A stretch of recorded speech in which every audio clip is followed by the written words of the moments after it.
এভাবে যে অর্থ দেওয়া হয়েছে এটা আসলে অর্থ কতদূর পর্যন্ত কোথায় কোথায় কার কার পকেটে গেল সেটা জানা জরুরি কিনা, নাম্বার ওয়ান। নাম্বার টু হচ্ছে যে এই যে এখন আমরা আরেকটা নতুন একটা সময়ের মধ্যে ঢুকে গেছে সরকার গ্রহণের 2 মাসের মাথায় বিরোধী জোট থেকে বলা হচ্ছে সরকার ফ্যাসিজমের পথে হাঁটছে, আবার সরকারি দলও বলছে যে এই আচরণ, বিরোধী জোটের এই আচরণও ফ্যাসিস্টের মতোই।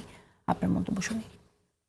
প্রথম প্রশ্নের জবাবটা আমি আগের মতো জায়গায় থাকবো যে কেন একটা প্রতিষ্ঠান টাকা দেবে, এইটা আমাদের মানে বারবার এই প্রশ্নটা করতে হবে যতদিন একটা উত্তর না পাই।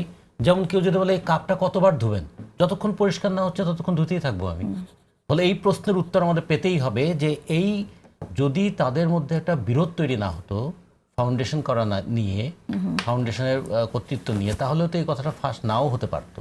তার মানে ওইখানে যেমন একটা কনফ্লিক্ট অফ ইন্টারেস্ট আছে এথিক্যাল কোশ্চেনে, এখানেও কিন্তু কিছুই জানতাম না। হ্যাঁ, এথিক্যাল কনফ্লিক্ট অফ ইন্টারেস্ট আছে টেকনিক্যাল কোশ্চেনে।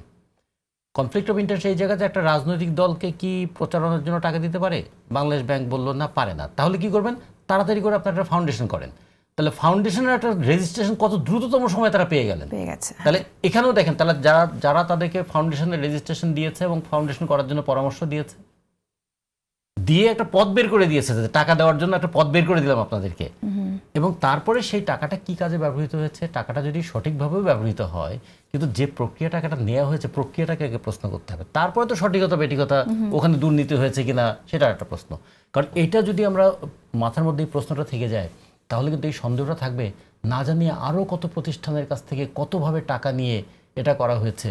তার মানে যে নির্বাচনে টাকার খেলা বলি, রাজনীতিতে টাকার খেলা যদি বলি, অথবা মানে এথিক্স অ্যান্ড ইকোনমিক্স, এই দুইটা যে একদম কন্ট্রাডিক্টরি হয়ে গেল, এই জায়গায় কেন এই জায়গায় এলো? যে তরুণরা বুলেটের সামনে দাঁড়াতে ভয় পেল না, সেই তরুণরা কেন টাকার ব্যাগের কাছে মাথাটা নিচু করে ফেললো? যে কর্মীরা রক্ত দিতে এগিয়ে এলো, সেই কর্মীরা কেন ডোনেশনের জন্য ব্যস্ত হয়ে পড়লো?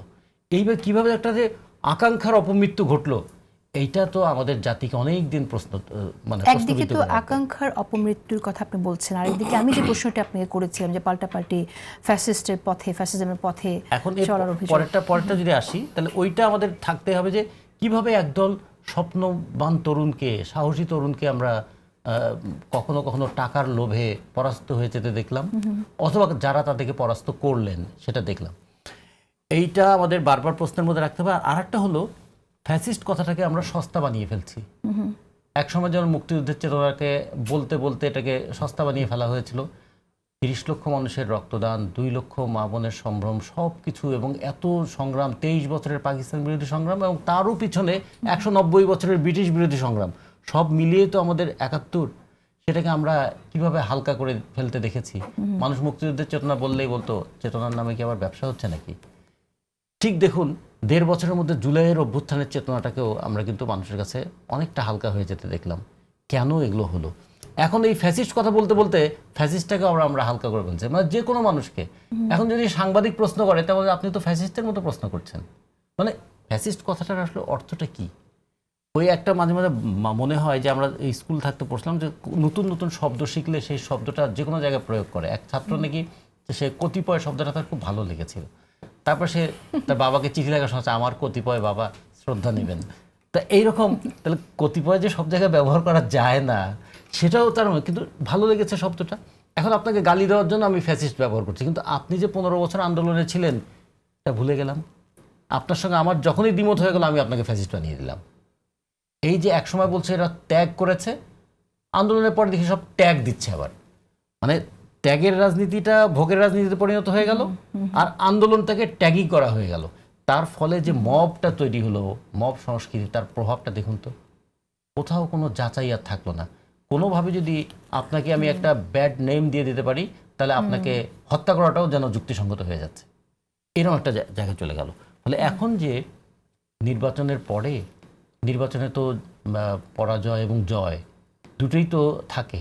তাহলে যারা জিতলেন তারা কি কমিটমেন্ট করেছিলেন, আর যারা হারলেন তারা কি করবেন বলে নির্বাচনে নেমেছিলেন? দুইজনের তো পরীক্ষা জনগণের কাছে।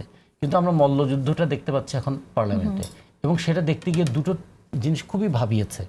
একসময় আমরা খুবই সোচ্চার কণ্ঠে বলতাম যে মানে সংসদ চলবে জনগণের টাকায়, সংসদ সদস্য যারা হবেন তারা জনগণের জন্য কাজ করবেন। এইখানে কোনো প্লট, এইখানে কোনো ফ্ল্যাট, এইখানে কোনো গাড়ি, এগুলো কোনো ব্যবস্থা থাকবে না।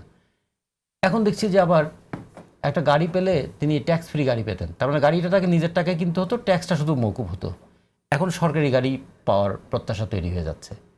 আবার আমরা একসময় বলছিলাম যে স্থানীয় সরকারকে কোনোভাবে এই পার্লামেন্ট সদস্যরা বাধাগ্রস্ত করতে পারবেন না, তাহলে না হবে স্থানীয় সরকার, না হবে আমাদের পার্লামেন্টারি অ্যাক্টিভিটিস। এখন আবার স্থানীয় সরকারের জায়গাতেই পার্লামেন্ট সদস্যদেরকেও আবার জায়গা দেওয়ার কথা বলা হচ্ছে। তার মানে আবার একটা যে মানে পরস্পর কনফ্লিক্টিং জায়গাগুলো তৈরি করে দেওয়া হচ্ছে। এগুলো তো আমাদের অভ্যুত্থানের আকাঙ্ক্ষার মধ্যে ছিল না, ফলে এগুলো তো আবার আসছে। তারপরে দেখুন মানুষের মধ্যে আবার এই প্রশ্নটা তৈরি হবে যে আমরা জনগণের জন্য কাজ করব, প্রতি মিনিটে আমাদের সংসদে খরচ হবে 2,72,000 টাকা প্রতি মিনিটে।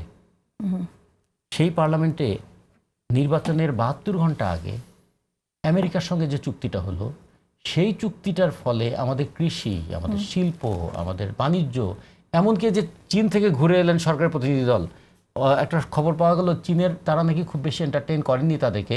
তারা বলেছেন যে কারণ আপনারা 30,000 টন তেল কেনার জন্য আপনাদের পারমিশন নিতে হবে, তাহলে আপনারা আপনার সঙ্গে আমাদের এগ্রিমেন্ট করে কি হবে?